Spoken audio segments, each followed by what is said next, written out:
Kita harus dapatkan dulu nih esensinya apa ya, smart, digital, dan sustainability. Jangan kadang-kadang orang terjebak, smart factory, karena kata-kata smart factory yang jadi imajinasinya canggih sekali. Dari hasil survei, hampir 100% Pak, mengatakan bahwa sustainability itu penting. Tapi hanya setengah yang punya strategi. Schneider juga punya kampanye untuk bagaimana membuat listrik kita aman. Emang listrik kita selama ini nggak aman ya? Saya Martin Setiawan.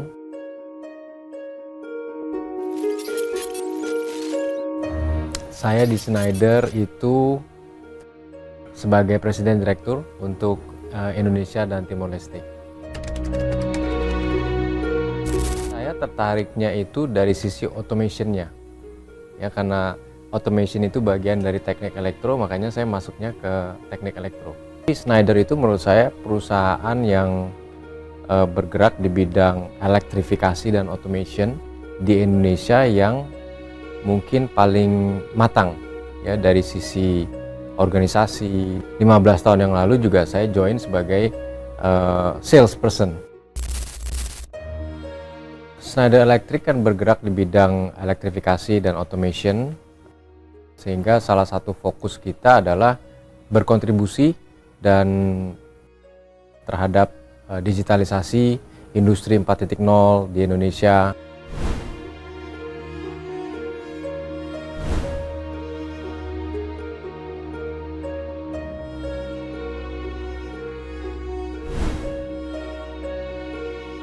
Kita sama-sama tahu bahwa dunia kita ini kan semakin panas. Jadi kalau kita tidak melakukan apa-apa sebagai society, maka dunia ini menjadi dunia yang tidak bisa dihuni oleh anak cucu kita ke depannya. Ya, mulai dari 10-15 tahun yang lalu semenjak saya join perusahaan ini, perusahaan kami sudah melakukan campaign mengenai itu, sehingga semua produk kami, solusi kami, semuanya mengacu kepada sustainability. Selamat datang di naratamakompas.com. Hari ini kita kedatangan tamu istimewa. Oh bukan, saya yang bertamu di markasnya Schneider Electric Indonesia. Bersama saya Pak Martin Setiawan. Beliau adalah Presiden Direktur Schneider Electric Indonesia dan Timor Leste. Jadi dua negara ya diampu oleh Pak Martin. Betul ya Pak Martin ya? Betul Pak. Ya. Apa kabar Pak Martin? Baik Pak Amir. Ya. Pak Martin ini tidak hanya sebagai pemimpin perusahaan listrik itu bukan ya, bukan. Tapi beliau juga ahli di bidang digitalisasi energi dan juga ahli di bidang otomasi industri. Betul ya Pak Setiawan ya? Betul. Nah, Schneider, perusahaan global Schneider itu mendapat peringkat satu sebagai perusahaan yang concern pada sustainability atau World's Most Sustainable Companies di majalah Times berturut-turut 2 tahun ya, 2024 sampai 2025. Pak Martin, bagaimana Pak Martin bisa menjelaskan sebenarnya Schneider ini perusahaan listrik seperti apa sih? Kita mengenalnya Schneider itu produsen MCB itu Pak, tapi kok bisa mendapat penghargaan misalnya World's Most Sustainable Companies di 2025 bahkan 2024. Terima kasih Pak Amir, terima kasih pertama-tama atas kesempatannya dan sudah hadir di kantor kita di Jakarta. Pertama-tama tidak salah kalau orang berpikir Schneider itu perusahaan listrik dan perusahaan MCB, karena ini mungkin yang paling sering dilihat. Orang kalau di rumah mungkin yang paling sering dilihat adalah MCB. Tapi secara singkat, Schneider itu usianya sudah hampir 200 tahun Pak. Ya, jadi tepatnya itu 189 tahun. Jadi perusahaan ini berevolusi sepanjang tahunnya itu berkali-kali ya. Jadi memang awalnya itu lebih ke arah electrical ya, makanya listrik, MCB, circuit breaker gitu. Tapi seiringnya perjalanan waktu kita juga mulai masuk ke dunia otomasi. Jadi pertama-tama itu dulu Pak, tahun 1960-an ada PLC, Programmable Logic Controller, yang pertama kali dibuat di dunia, namanya Modicon. Nah itu juga diakuisisi oleh Schneider Electric. Jadi PLC Modicon itu PLC pertama di dunia itu sekarang miliknya Schneider Electric. Nah, jadi core dari bisnis kita memang tidak salah, itu listrik dan otomasi. Nah, sekarang perjalanannya lebih dari 10 tahun, mungkin lebih dari 15 tahun yang lalu, kita sudah mengarah lebih ke sustainability. Ya, makanya ini mungkin untuk menjawab pertanyaan Pak Amir, kenapa kok dari listrik bisa ke sustainability? Ya, mulai dari listrik, otomasi, software dan sustainability. Makanya kita bisa mendapat di award sebagai Most Sustainable Company 2 tahun berturut-turut oleh Time Magazine 2024 dan 2025. Karena di setiap infrastruktur, di setiap building, di setiap pabrik, ya, di setiap data center sekarang itu pasti ada peralatan listrik, ada peralatan otomasi dan peralatan dan software. Jadi tidak hanya hardware saja nih Pak. Sekarang juga banyak masuk ke software. Nah, Schneider kita punya hardware dan software yang bisa membantu customer kami memonitor dan mengkontrol itu semuanya. Oke, Pak Martin, kan perusahaan yang jualan perangkat listrik ya, kenapa nggak jualan listrik saja? Kenapa ikut-ikutan ke sustainable? Sebenarnya visi atau misi perusahaannya atau nilai-nilai yang dianut itu seperti apa sih? Kok bisa switch ke sesuatu yang lebih besar gitu ya? Ya. Nah, ini juga mungkin dari berevolusi sekian banyak tahun gitu ya.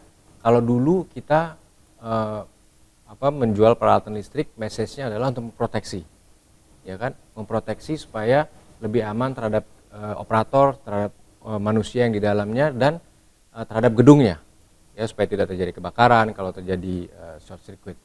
Nah, sekarang dunia semakin maju, hanya safety dan reliability saja sudah tidak cukup Pak, ya, makanya harus lebih efisien.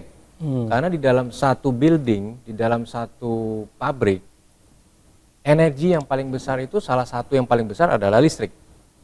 Ya, jadi kalau kita mau mendapatkan efisiensi yang cukup meaningful, cukup bermanfaat, berarti kita salah satunya harus mengefisiensikan pemakaian listrik, salah satunya. Ya, di luar misalnya air, energi yang lain misalnya steam, ya, uap. Tapi listrik itu merupakan salah satu yang paling besar biasanya. Kalau kita mau melakukan sustainability ya, ke arah sustainability, itu kita harus pahami dulu dan ketahui dulu pemakaian energi. Kalau kita ngomongin energi Pak ya, pemakaian energi yang sekarang kita gunakan di gedung kita itu seperti apa? Energi memang punya porsi yang paling besar di dalam hidup kita ya. Paling besar, paling besar. Jadi yang pertama tadi kenapa perlu melakukan digitalisasi energi? Karena energi misalnya kita ngomong listrik itu kan tidak kelihatan. Iya. Ya. Nah, bagaimana supaya kita bisa memonitor, mengkontrol dan melakukan efisiensi? Ya, kita harus ukur dulu. Ya, kita harus monitor, kita harus visualisasi. Nah, setelah kita melakukan visualisasi, baru kita bisa melakukan keputusan. Oh, ini memang bisa diefisiensikan. Oh, yang ini mungkin tidak bisa. Nah, itulah konsep sederhananya mendigitalisasikan energi, ya, memvisualisasikan energi yang tidak kelihatan menjadi kelihatan untuk kita bisa membuat keputusan yang baik dan penting untuk efisiensi. Nah, kalau kita mengkaitkan efisiensi dan sustainability ini sesuatu yang tidak bisa terpisahkan, karena untuk mencapai sustainability kita harus efisien. Apakah efisiensi itu akhirnya jadi core bisnisnya atau sektor yang paling digeluti sekarang Schneider? Betul, betul. Ya, itu salah satu core bisnis dari kami. Jadi kami itu sebagai sekarang industrial technology provider, ya, untuk energy management dan automation. Ya.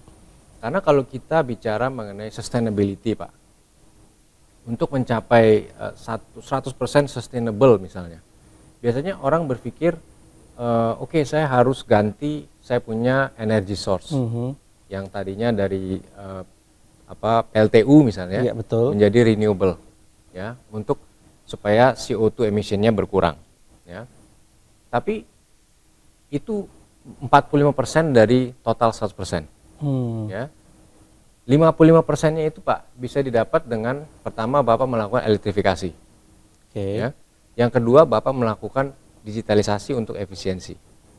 Jadi tidak mesti oke saya ganti source energinya dulu nih, gitu loh.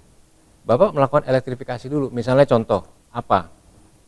Misalnya banyak industri-industri yang masih menggunakan diesel engine. Nah, diesel engine itu kan masih menggunakan diesel ya, masih menggunakan minyak. Iya. Nah, kalau kita melakukan elektrifikasi dengan elektrifikasi electrical motor misalnya, itu efisiensinya bisa mencapai 40%, Pak. Ya, otomatis CO2 emission-nya berkurang. Nah, itu kira-kira 25% dari equation. 30%-nya lagi dari efisiensi yang tadi kita bahas, digitalisasi. Ya. Dari yang tidak kelihatan kita bisa tahu sekarang, oh ternyata di gedung saya di sini, di ruangan ini atau di plan ini saya menggunakan pemakaian listrik energi sekian. Dan apa yang bisa saya lakukan untuk melakukan efisiensi. Nah, itu 25 plus 30, 55%, Pak. Oh, udah kepegang ya. Bisa kita efisiensikan CO2 emission-nya. iya, Baru 45% yang lagi source-nya tadi dari dari fossil fuel menjadi renewable gitu loh. Di tengah kita yang masih bergantung pada listriknya, masih bergantung pada batu bara itu, tetap efisiensi energi itu menghasilkan ya. Bermanfaat. Sangat bermanfaat. Bermanfaat. Nah, untuk menurunkan CO2 emission ya. Walaupun source-nya masih dari fossil fuel. Apalagi source-nya sudah bersih, makin bersih lagi nanti ya. Makin bersih. Karena cita-citanya net zero kan supaya ya net zero. CO2 emisinya 0. Iya, gitu betul. Kan? Tapi untuk mencapai net zero kan butuh waktu. Ya. Makanya targetnya banyak negara, banyak industri itu antara 2050-2060. Karena untuk kesana kan butuh proses, Pak. Nah, gitu. Bicara soal net zero emission dan target 2060, dekarbonisasi yang dilakukan banyak perusahaan di Indonesia itu sebenarnya tantangannya apa sih, Pak Martin? Dan kalau dikaitkan dengan energi, seberapa besar konektivitasnya itu, bahwa energi itu akan sangat mempengaruhi dalam upaya kita untuk dekarbonisasi. Apakah misalnya begitu kita bisa menekan energi yang rendah karbon, apakah dekarbonisasi itu akan cepat kita capai? Ya, sebetulnya tantangannya macam-macam, Pak ya. Kita di Schneider Electric juga kita melakukan survei, yang namanya Green Gap Survey. Oke. Jadi kita mensurvei kira-kira kalau nggak salah 5.000 perusahaan di Southeast Asia, gitu ya. Di Indonesia ada 500 kalau saya nggak salah. Dari hasil survei, hampir 100%, Pak, mengatakan bahwa sustainability itu penting. Ya, jadi perusahaan di Indonesia ini sudah sadar bahwa sustainability, dekarbonisasi itu penting untuk perusahaan dan untuk lingkungan. Tapi hanya setengah yang punya strategi untuk mengimplement di tempatnya. Ya. Tapi kalau kita dalamin lagi, mungkin tinggal setengahnya lagi yang betul-betul melakukan. Ya. Jadi salah satu hasil surveinya itu apa tantangannya misalnya? Misalnya tantangannya yang sering kita temukan adalah tidak ada dukungan dari top management. Oke. Ya, jadi kalau internal perusahaannya ya. Di internal perusahaan. Oke. Jadi kalau top management itu tidak mendukung, biasanya program ini tidak akan jalan. Yang kedua pasti budget, karena kan butuh investasi. Lebih mahal investasi awalnya ya. Pasti butuh investasi untuk mendapatkan payback periodnya. Ya. Dan yang ketiga itu Pak, kesiapan daripada timnya, ya, karyawannya. Ya, kalau kita mengimplementasikan satu teknologi baru supaya plan kita lebih efisien, lebih hijau, apakah timnya siap nggak untuk menggunakan peralatan-peralatan yang baru ini? Nah, itu tipikal tiga challenges yang paling banyak kita temui pada saat kita survei. Oke, biar kita tidak jumping, mungkin Pak Martin perlu kasih kita abstraksi tentang apa itu dekarbonisasi dan bagaimana Schneider kok bisa membantu perusahaan-perusahaan atau rumahan-rumahan, bangunan-bangunan gitu untuk mencapai target net zero emission gitu. Silakan. Ya, kalau di kami tentunya selain dari kita punya hardware-nya, mungkin kita kalau ketemu dengan customer kita atau klien kita mulai dengan consultation. Ya, kita bisa menawarkan eco consult. Eco Consult ada di Schneider? Ada Pak. Jadi misalnya kita bisa datang ke satu industri, kita bisa melakukan kita bisa melakukan assessment. Assessment daripada peralatan listrik dan automation dari pabrik tersebut ya. Nanti dari situ bisa keluar komplit studi analisisnya. Misalnya jaringan listriknya sudah berusia 20-30 tahun, peralatan listriknya 20-30 tahun. Itu tentunya efisiensinya kan sudah tidak sebaik teknologi yang sekarang. Ya. Dan misalnya mereka banyak menggunakan rotating mesin, motor-motor, pump yang tidak efisien. Nah, dari semua hasil studi itu kita bisa memberikan satu rekomendasi kepada customer kami. Oke, ini yang perlu dilakukan short term, medium term, dan long term misalnya. Nah, itu juga bisa dibuat timeline, Pak. Karena dalam satu sustainability journey itu kan juga tidak instan ya. Nah, ini juga penting. Karena ada mungkin beberapa orang yang berpikir bahwa sustainability journey itu instan gitu. Dan ini tidak instan dan ini harus berprogres. Tapi harus dimulai, ada titik nolnya. Iya. Ya. Nah, itu kira-kira itu pun yang kita lakukan di pabrik kita sendiri. Contohnya di Indonesia di Batam. Kita punya 2 pabrik di Cikarang dan di Batam.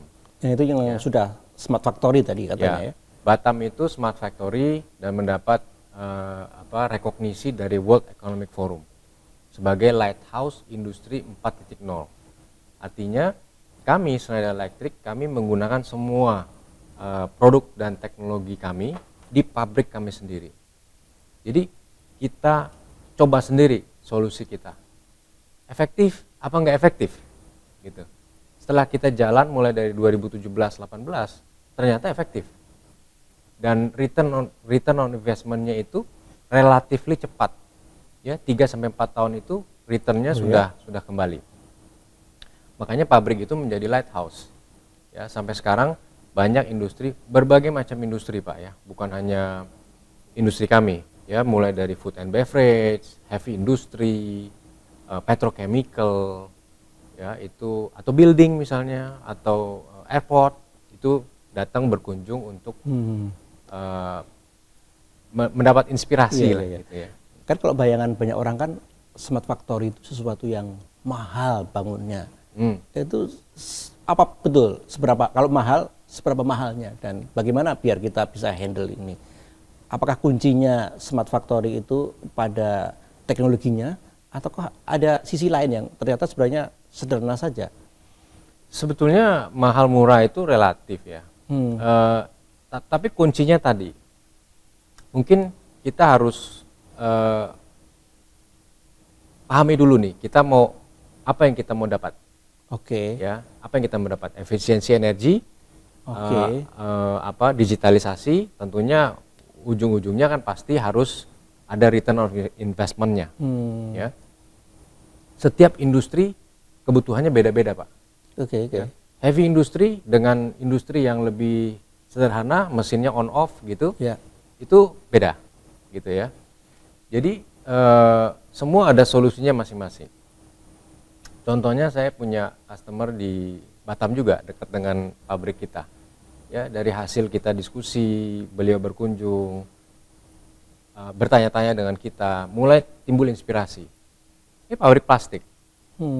Mesinnya itu kalau nggak salah 40 atau 50 ya, dengan usia mesin yang berbeda-beda. Ya.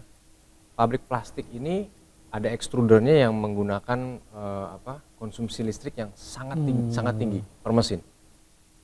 Ya. Mereka mencoba untuk memonitor. Tadinya mereka nggak monitor. Mereka monitor. Mesin 1 dan mesin 2. Sekarang mereka bisa monitor. Oh, ternyata mesin saya yang 1 lebih efisien dari mesin yang kedua. Gitu ya. Dengan output yang sama. Gitu kan. Oh, kenapa? Karena mesin yang 1 ini usianya mungkin sudah agak lama daripada mesin yang baru. Ya. Nah, dari hasil hitung-hitungan mereka bisa mendapatkan kesimpulan, mungkin dengan saving saya energi ini, saya bisa beli mesin baru. Ya, dalam 1 tahun saving, saya bisa beli mesin baru. Yang mesin lama saya itu benefit yang langsung dirasakan ya. Yang langsung. Nah, itu contoh yang simple. nggak gitu ya. perlu nunggu lama Nggak untuk perlu bisa nunggu dapat lama. benefitnya tadi. Jadi customer kami terinspirasi, punya ide, oke, kita POC-kan, proof of concept. Sederhana, komparasi dua mesin. Itu contoh yang paling sederhana dan yang paling saya suka untuk share, ya. Karena dengan simple begitu, mereka bisa langsung tadi Pak, saya dapat saving di sini, oke, saya beli mesin baru aja. Beli mesin barunya dari mana? Dari saving energinya, ya kan? Nah nanti setelah beli mesin baru, kedepannya kan menjadi improvement daripada profit mereka. Oke. Dan ini tidak hanya dilakukan oleh layak untuk industri besar, tapi industri kecil juga bisa. Ya, itu tadi contoh industri yang mungkin skala menengah lah gitu Skala ya. menengah ya. Skala menengah. Dan itu secara ini ya, flow keuangan mereka masih bisa ini ya, masih bisa dijalankan ya. Artinya dari sisi cost awal nggak terlalu besar. Nggak besar Pak. Hanya menambahkan monitoring system di dua mesin. Kosnya kecil.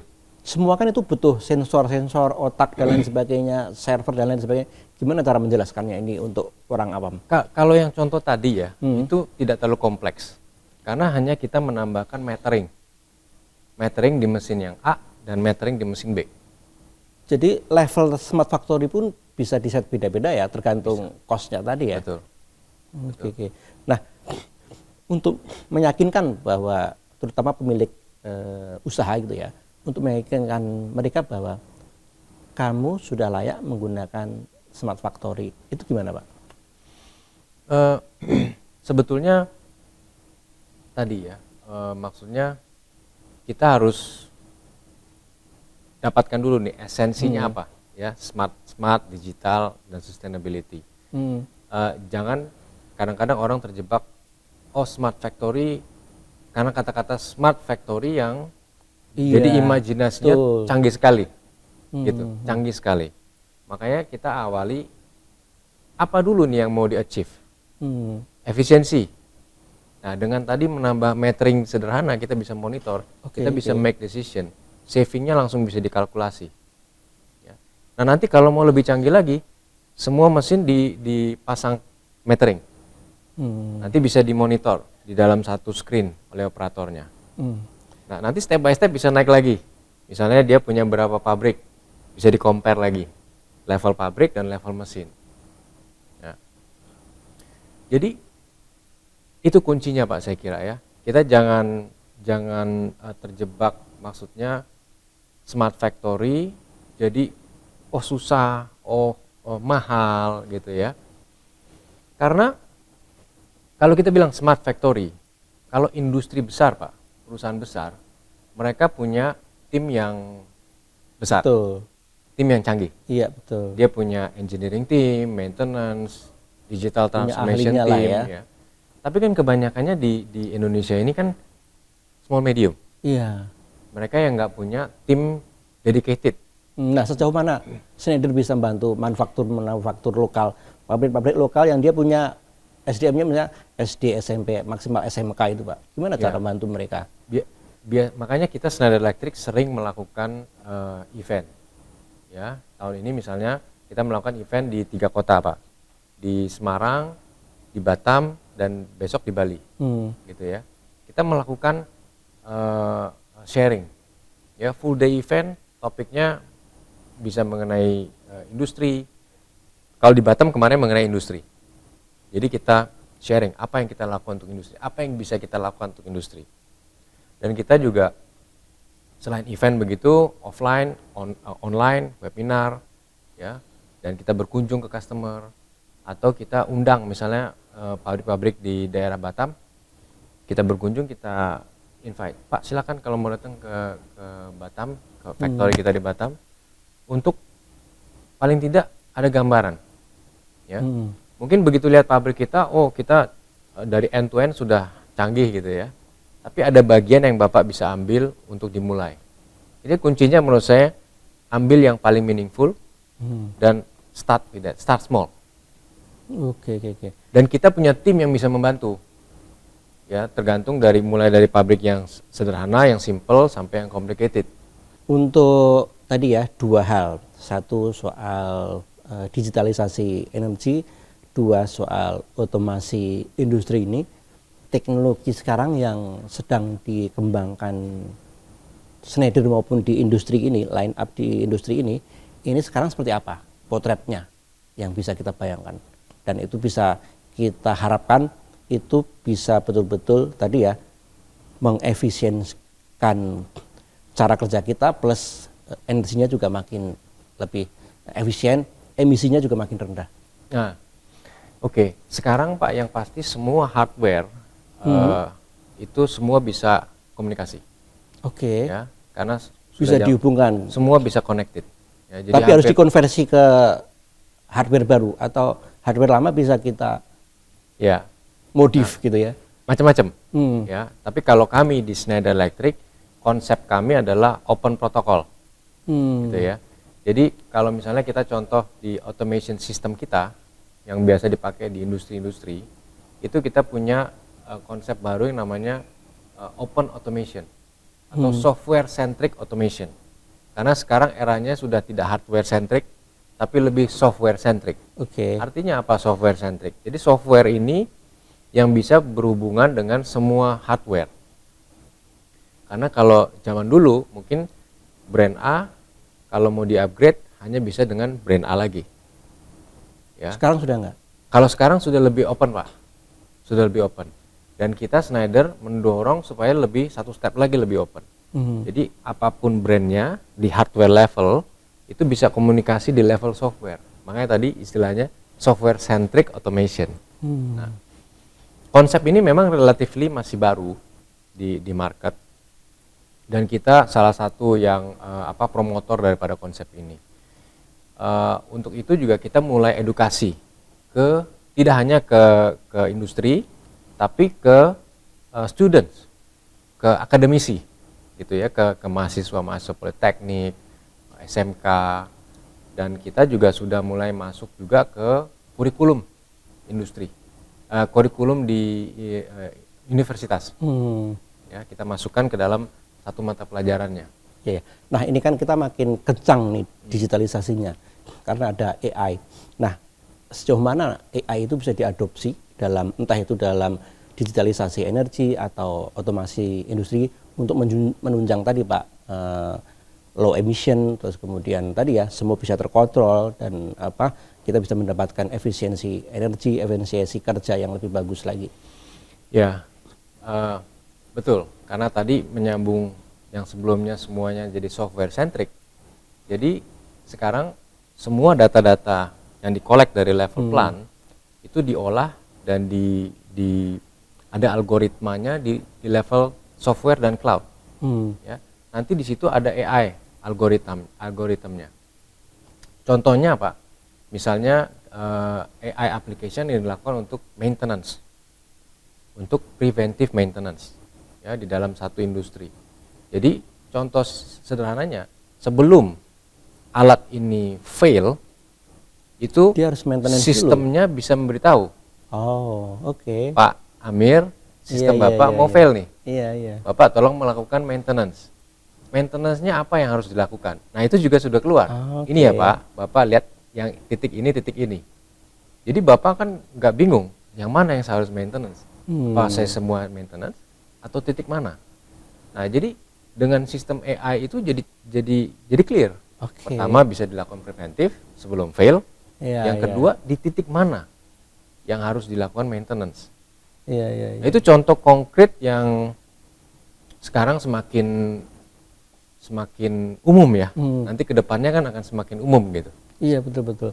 Nah, ini kan peralatan-peralatan yang dimiliki Schneider kan ada yang sifatnya model bisnisnya itu B2C, ada juga B2G dan juga B2B. Nah, sebenarnya di 3 model bisnis itu strateginya apakah beda-beda dan penekanannya ke depan akan seperti apa? Strategi umumnya pada dasarnya sama, ya. Artinya kita mengedukasi customer menggunakan memilih solusi yang tepat sasaran untuk beda-beda segmen. Ya, kalau B2C customer dengan consumer mungkin MCB, saklar itu lebih simple. B2G mungkin dengan PLN gitu kan, lebih ke peralatan listrik yang lebih besar-besar. Yang membedakan biasanya hanya go to marketnya saja gitu ya. Tapi konsepnya adalah kita mengedukasi customer, baik itu end user ataupun government ataupun B2B, itu bahwa menggunakan solusi yang tepat dan efisien bagi customernya masing-masing. Nah, kembali tadi ke strategi tadi Pak ya. Nah, ini kan industri bergerak cepat. Nah, bagaimana Schneider bisa ngikutin industri itu yang sangat cepat tadi? Karena beberapa perusahaan itu kan dia mandek berinovasi karena sesuatu yang di dalamnya dia harus hati-hati gitu ya. Misalnya kita taruhlah misalnya perusahaan-perusahaan Jepang gitu ya. Banyak perusahaan-perusahaan besar itu yang nggak bisa berinovasi. Nah, di Schneider seperti apa memandang masa depan dan memandang disrupsi yang terus begitu berlangsung cepat ini? Ya, terima kasih Pak. Jadi kalau di Schneider itu kita terus berinovasi. Kaminya sendiri, ya, kaminya sendiri sebagai perusahaan terus berinovasi. Jadi kita globally itu spend mungkin 5% kira-kira untuk R&D setiap tahun. Oh ya? 5% dari total revenue kami. Oke. Ya memang kalau dikali jadi besar juga gitu ya. Revenue kami 38 billion kali 5% besar juga jadinya. Dan itu berinovasi untuk produk baru ya, untuk sistem baru yang ke depannya. Dan itu yang kami bawa ke customer kami ya. Pak, Bapak dan Ibu, ini ada teknologi baru ya, misalnya tadi AI application yang semakin banyak aplikasinya. Memang adopsi kembali ke customer masing-masing dan industrinya mereka. Ya, ada yang industrinya mungkin lebih long cycle atau yang lebih fast cycle. Nah, kalau yang lebih fast cycle mungkin mereka perlu lebih cepat bergeraknya. Tapi kalau yang lebih long cycle mungkin mereka tidak perlu bergerak lebih cepat. Tapi di era yang sekarang yang sangat kompetitif, ya. Itu semua harus efisiensi kan, ya, misalnya di industri makanan minuman, ya, pada saat harga gula naik setahun yang lalu atau 2 tahun yang lalu, pabrikan kan tidak bisa langsung naik harga misalnya, Iya. Ya, itu sangat sensitif. Nah, mereka kan harus cari efisiensi. Apa nih dari efisiensi produksi, ya, yang pasti nggak bisa mengurangi bahan kan, ya, mengurangi kadar gula kan nggak bisa. Ya, berarti efisiensi energi apa yang harus dikurangi, ya, supaya profitnya tidak jatuh. Jadi setiap itu harus ada efisiensi. Nah, dengan teknologi-teknologi yang ada sekarang itu bisa membantu pelaku pasar untuk melakukan efisiensi. Kan Schneider itu perusahaan global. Gimana Schneider itu bisa memaksimalkan atau menambah benefit lokal untuk kita orang Indonesia? Itu strateginya seperti apa, Pak? Schneider itu perusahaan global yang lokal. Oh. Ya, jadi kita di Indonesia udah 52 tahun. Kita punya 3 pabrik, Pak. 2 pabrik, satu di Cikarang, 2 di Batam. Karyawan kami itu hampir 3.000 lebih. Ya. Tapi reach kami itu lebih dari hanya karyawan ya. Kita juga banyak kerjasama dengan bisnis ekosistem lokal, ekosistem di sini dengan toko-toko ya, dengan kontraktor lokal gitu ya, sistem integrator lokal. Dan kami juga banyak melakukan program-program edukasi ya ke mahasiswa SMK gitu. Kita punya salah satunya misalnya contohnya Center of Excellence yang kita lakukan dengan Kementerian Pendidikan, dengan embassy dari France juga beberapa tahun yang lalu. Kita melakukan training dan provide peralatan untuk lab di 144 SMK. Dan ini masih kita maintain sampai sekarang, dan kedepannya kita akan tambah lagi sekitar 15 SMK. Ada loh perusahaan-perusahaan peralatan listrik di luar negeri yang dia cuma memproduksi MCB, memproduksi stop kontak, sudah selesai. Nah, saya pengen berandai-andai, Pak Martin, berandai-andai. Apa yang terjadi kalau Schneider tidak misalnya membangun edukasi, tidak perlu ke sustainability, tidak perlu ke tadi ya membahas-bahas soal efisiensi energi kayak gitu. Apa yang terjadi dengan Schneider? Dia hanya memproduksi itu kemudian jual. Saya tidak bisa membayangkan apa yang akan terjadi dengan Schneider karena Schneider itu sangat concern sekali mengenai sustainability. Sehingga seluruh strategi kami ya itu semuanya berhubungan dengan sustainability. Bahkan di tagline kami gitu ya, di manifesto kami bahwa we want to be your trusted partner dalam sustainability dan efisiensi gitu. Dan kami juga Schneider Pak, kita punya target sustainability index ya 5 tahunan program yang disertify oleh third party. Dan kita juga punya net zero goal yang cukup agresif gitu ya. Oke. 2030 kita akan net zero. Net zero ya. Di kita punya operation 2050 kita akan end to end net zero, artinya sampai dengan supplier kami, sampai dengan membantu customer kami. Karena harapannya by 2050 kan semua industri sudah adopsi gitu ya. Sejauh ini ada ketakutan dari konsumen enggak? Wah, ini perusahaan yang menerapkan sustainability berarti produk-produknya mahal gitu. Saya kira itu mungkin mindset yang lalu ya. Iya. Mindset yang lalu ya. Sekarang udah nggak ada lagi ya. Sekarang gitu itu Pak, tadi dari hasil survei kita dari tahun ke tahun tuh awareness-nya makin tinggi. Makin tinggi ya. Nah, awareness-nya tinggi, tinggal adopsinya nih yang semakin lama semakin tinggi. Karena sekarang sustainability atau green industry itu malah menjadi benefit kan? Iya betul. Malah menjadi benefit. Misalnya untuk mendapatkan green funding. Oh, oke. Ya, itu kan harus green. Iya, Kalau iya. industrinya nggak green atau infrastrukturnya nggak green, nggak baik, susah mendapat itu kan. Nah, Schneider juga punya kampanye untuk ini bagaimana membuat listrik kita aman.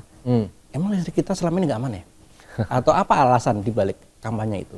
Ya, jadi kita punya kampanye edukasi gerakan listrik aman atau rumah nyaman listrik aman gitu ya. Karena biasa contoh sederhana tadi kita ngobrol di rumah biasanya kita pakai MCB Pak. Iya, iya. MCB itu kan fungsinya untuk mengkontrol atau trip gitu ya pada saat bebannya lebih.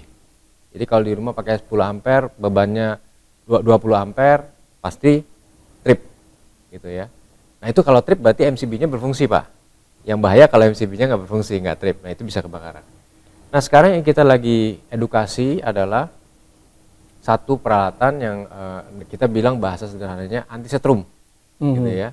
Jadi fungsinya MCB ditambah fungsi anti setrum. Jadi anti setrum ini misalnya dia memproteksi sampai dengan arus 30 mA. Kenapa 30 mA? Karena tubuh manusia ini tahannya sampai dengan 30 mA. Di atas itu bisa berakibat fatal. Ya. Jadi fungsi ini itu sangat esensial sekali. Tidak hanya di rumah, di seluruh industri, di seluruh infrastruktur. Contoh, tadi saya sempat share ke Pak Amir bahwa kalau misalnya kita tidak pasang peralatan anti strum ini, jika ada arus bocor yang sampai dengan 30 mA, MCB-nya kan tidak bekerja. Ya. Dan impact-nya apa? Impact-nya kita bisa kesetrum atau bisa timbul nanti bisa terjadi kebakaran. Iya, iya. Nah itu yang perlu kita edukasi terus. Karena kita belum ada standarisasi ya bahwa rumah atau bangunan harus menggunakan MCB yang anti strom itu nggak ada ya Pak ya? Itu sekarang lagi dalam pembahasan ke arah situ supaya bisa menjadi ada ke situ ya? Ada diskusi ke arah situ supaya kita untuk memproteksi kan? Iya. Memproteksi. Ya.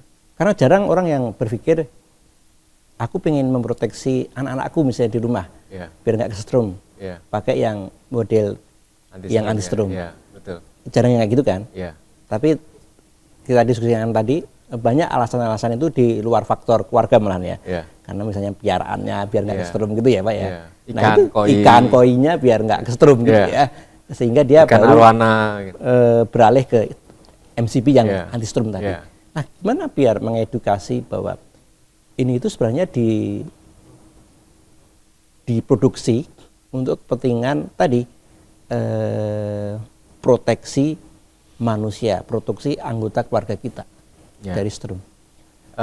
Makanya kita semenjak 1-2 tahun terakhir sangat aktif ya mengkampanyekan ke masyarakat luas, ke regulator ya bahwa pentingnya peralatan anti strum ini.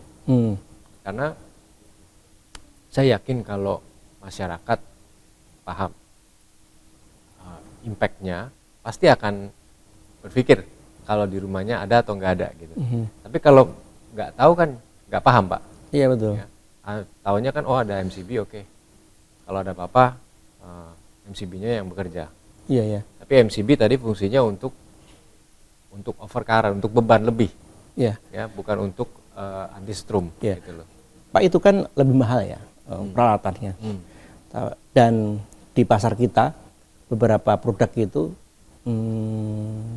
dipalsukan dan itu menjadi sudah lama lah KW-KW kayak gitu kan. Di dunia perlistrikan itu gimana sih caranya industri dan regulator itu memproteksi Ya. agar kami konsumen itu tidak terekspos atau tidak salah beli produk-produk yang tadi Ya. KW-KW tadi. Ya, terima kasih Pak. Ini juga menurut saya sangat penting ya. Karena kalau kita ngomong barangnya kami, barang ini barang listrik, barang bahaya. Ya. Beda dengan misalnya sendal atau sepatu. Iya. Kalau misalnya palsu mungkin sejelek-jeleknya lepas Iya. lemnya gitu Iya ya. betul. Tapi kalau peralatan proteksi listrik, kalau palsu tidak bekerja dengan baik, artinya tadi misalnya contoh, di saatnya dia harus trip, dia tidak trip. Iya. Artinya bisa timbul kebakaran. Iya betul. Nah, itu rugi. Yang sering terjadi kayak gitu ya Pak ya. Bisa rugi material ya, kalau rugi material saja. Tapi kalau sampai ada kehilangan nyawa kan itu sangat bahaya sekali. Jadi kita tidak henti-hentinya sekarang terus lagi kampanye bahwa kampanye kita yang namanya yang asli yang melindungi. Ya, kita kampanye ke masyarakat, kita juga bekerja sama dengan regulator, dengan kepolisian, dengan Dirjen Bea Cukai. Cara tahunya itu asli? Cara tahunya itu asli bisa cek ke kami, ya. Bisa nggak ada kontak barcode atau Schneider. apa gitu belum ada ya? Ada barcode-nya ada. Oh, ada ya. Bisa cek ke kami kalau mau yakin gitu ya. Bisa cek ke kami atau cek ke distributor kami gitu ya. Nah makanya kita juga sekarang edukasi.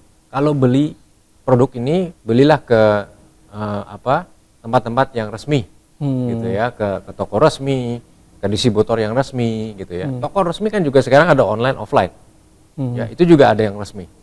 Ya, kalau misalnya ada yang terlalu murah sekali, menurut saya jangan ambil resiko deh, ya karena buat apa kita beli barang terlalu murah, tapi nanti fungsinya tidak sesuai dengan apa yang kita harapkan, itu bahaya kan ya. Ini masalahnya bahayanya ini. Schneider punya Innovation Hub itu apakah juga difungsikan untuk campaign-campaign seperti itu ataukah ada fungsi lain untuk Innovation Hub itu? Ya, kita melakukan campaign, jadi kita bisa melakukan campaign, kita mengundang customer ke sini ya, dan di sini juga seperti yang Bapak lihat di sini, Innovation Hub kita itu untuk men-serve kita punya segmen. Jadi segmen kita yang pertama ada building segmen, ya, segmen building, gedung, infrastruktur, data center, dan industri. Iya. Nah ini adalah empat segmen besar yang kami layani. Ya kita tadi keliling-keliling di Ya, sini banyak yang bisa kita lihat, ternyata nggak cuma MCB sama stop kontak tadi yang Betul, diproduksi, banyak produknya. banyak banget dan bahkan peralatannya sudah high tech. Ya. Dan saya tidak membayangkan, ternyata di dunia kelistrikan itu sedemikian ini ya sudah Berkembang ya. berkembang. Dan tidak cuma sekedar tadi peralatan-peralatan basic tadi.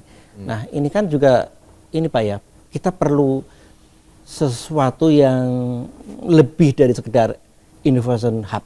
Kalau Schneider sudah punya kampus sendiri gitu belum Pak? kampus atau politeknik sendiri gitu?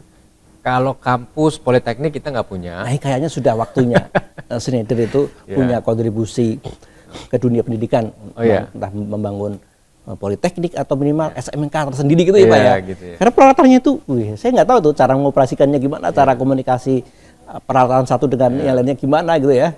Kita berkontribusinya dengan cara bekerja sama. Oh, kerjasama dengan ya. politeknik yang di Indonesia misalnya. Itu sudah ya? Sudah. Kita baru kemarin kerjasama dengan Politeknik Batam ya. Yang tadi kita melakukan kerjasama membuat lab dengan SMK. Itu kita mentraining guru-guru SMK supaya guru-guru SMK ini juga bisa mentraining murid-muridnya gitu loh. Jadi itu mungkin kerjasamanya kontribusinya kami Pak ya. Mereka juga akan diperkenalkan peralatan-peralatan dan software-software yang canggih tadi ya. Oke. Ya, dengan Poltek Batam misalnya kita melakukan kerjasama untuk PLC. Ya. PLC itu berarti kita akan memberikan pengajaran gitu ya mengenai produk PLC dan software sampai dengan cloud based software juga. Kalau di dunia, di internal Schneider Global, produk Indonesia, terutama pabrik Smart Factory di Batam itu posisinya seperti apa Pak di dunia? Di dunia itu pabrik kita di Batam itu merupakan salah satu pabrik yang terpenting gitu ya. Mungkin masuknya platinum grade. Karena sebagai kontributor yang cukup besar ya. Jadi itu juga sesuatu yang bisa kita banggakan Pak. Ya, sebagai orang Indonesia, pabrik kita ada 2, yang satu di Batam, satu di Cikarang. Kalau Batam itu lebih ekspor ya, jadi mungkin hampir semuanya diekspor. Kalau yang di Cikarang itu 50-50. Jadi 50 ekspor, 50 untuk market kita di Indonesia. Dan yang di Cikarang juga kita baru ekspansi nih. Menambah area gitu ya. Jadi kita juga harapannya pertumbuhan ekonomi baik ya, banyak perkembangan industri, data center yang terus berkembang sehingga kita melakukan ekspansi ini. Schneider mengencourage kota-kota bergerak ke smart city gitu ya, yang lebih hidup dan dia lebih smart, lebih efisien gitu ya. Kalau kita bicara desa gimana Pak? Desa kita bisa 2 macam, bisa kita kerjasama dengan misalnya dengan regulator PLN misalnya kan melakukan list desk gitu ya. Kita biasanya mungkin supply ke PLN atau kita kerjasama dengan foundation kami dan NGO lokal, NGO di Indonesia. Ya, contoh yang kita lakukan misalnya dengan Yayasan Solar Chapter, ya, kita melakukan kerjasama dengan mereka untuk mensuplai. Kita punya namanya Homaya, jadi kayak lampu tapi ada solarnya. Jadi kalau siang cas, kalau malam karena di daerah tersebut bisa di NTT gitu ya, belum ada aliran listrik. Jadi anak-anak bisa sekolah kan, bisa belajar malam. Nah itu kita kerjasama dengan yayasan. Ya, kita bicara Indonesia secara umum. Ya. Indonesia punya target kemandirian energi dan juga didorong untuk lebih sustain energi kita, energi berkelanjutan. Nah sebenarnya siapa saja mitra-mitra atau partnernya Schneider yang bisa diajak untuk bisa menjalankan sustainable energy ini Pak? Oke, kalau konteksnya kami ya Pak ya, konteksnya kami Schneider, kita ada kerjasama dengan beberapa perusahaan lokal yang bergerak di sustainability, contohnya Surya Daya. Surya Daya itu mereka melakukan solar roof financing gitu ya untuk industri.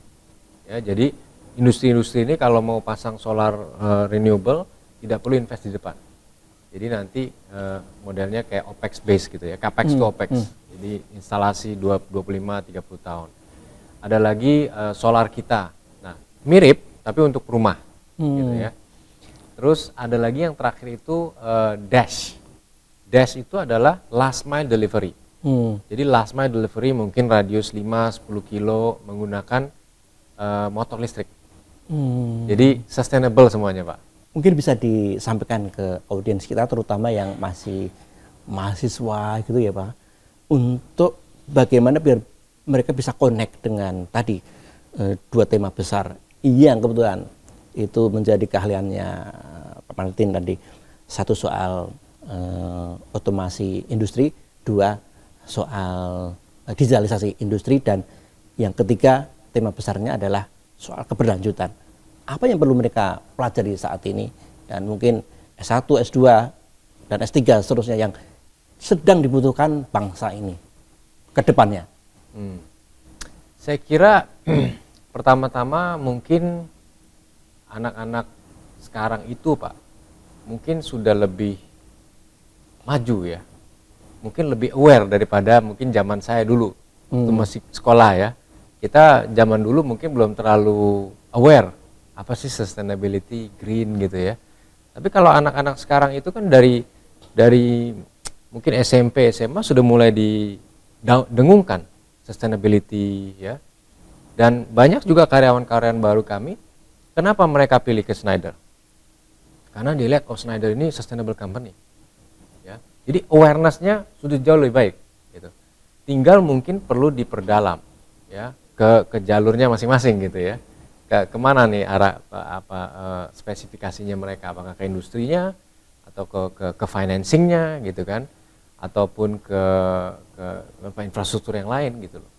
Nah itu yang mungkin masing-masing itu nanti bisa berinterkoneksi ya. Intinya pendalaman disiplinnya itu harus masing-masing mahasiswa ini arahnya kemana gitu. Oke.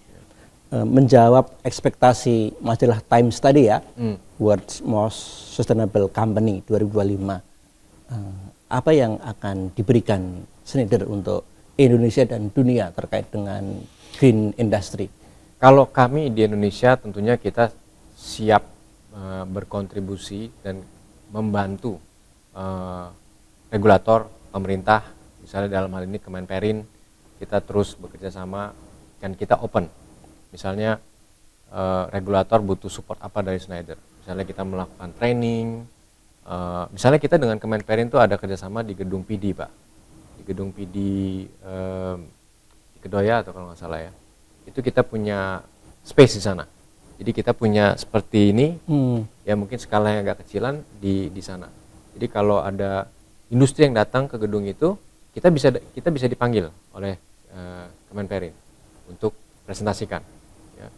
Jadi kerjasama seperti itu dengan Kementerian Pendidikan juga kita terus melakukan kerjasama, dengan swasta juga kita terus melakukan kerjasama.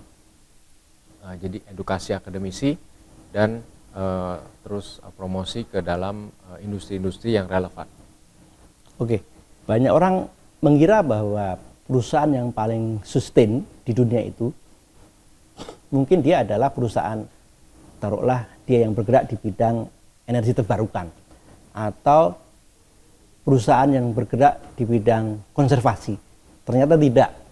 Menurut majalah Time, perusahaan yang paling sustain untuk 2025 kategori global itu adalah Schneider, yang itu notabene kita kenal tadi, kita bicara selama 1 jam tadi, perusahaan yang kita kenal memproduksi MCB dan stop kontak yang kita kenal selama ini. Dan mereka tidak cuma jualan alat-alat listrik, tapi juga mendedikasikan perusahaannya untuk sesuatu yang lebih bermanfaat untuk masa depan. Tidak cuma untuk saat ini, tetapi juga untuk kehidupan anak cucu kita. Lewat tadi 2 hal, bagaimana kita mengotomasi proses produksi dan bagaimana kita bisa membuat digitalisasi itu mewujudkan efisiensi energi demi kita mengurangi emisi gas CO2 di muka bumi ini. Nah, kita sudah mendapat insight begitu banyak dari Pak Martin Setiawan dan mudah-mudahan kita bisa mengimplementasikan. Terima kasih banyak Pak Martin atas waktunya selama 1 jam ini, dan kita akan bertemu di Nartama Kompas.com episode berikutnya.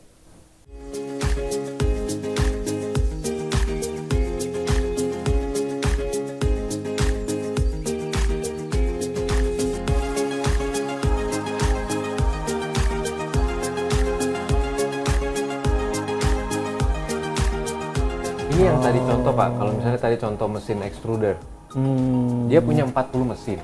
Dia tes mesin yang ngoperasi sama, outputnya sama. Yang 3 contohnya pakainya 80, yang 1 68, kan ini lebih sedikit kan? Iya betul. Ini mungkin lebih tua mesinnya. Oh. Jadi dia hitung-hitung, saya saving energi selisihnya setahun, saya bisa beli mesin baru.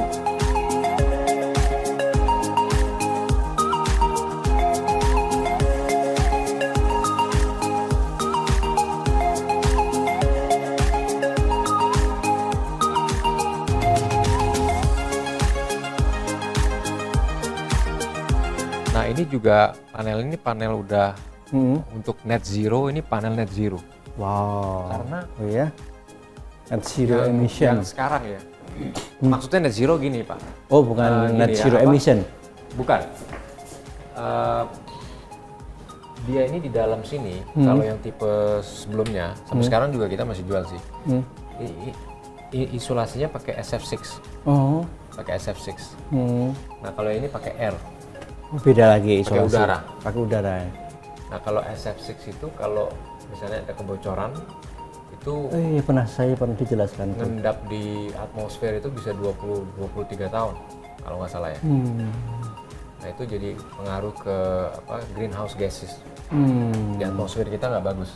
Iya. Nah ini karena dia pakai udara, jadi nggak ada resiko untuk jadi generate gas efek ya. greenhouse gases. Nah ini juga namanya SMRZ. Ini juga kita udah produksi di mana di Cikarang.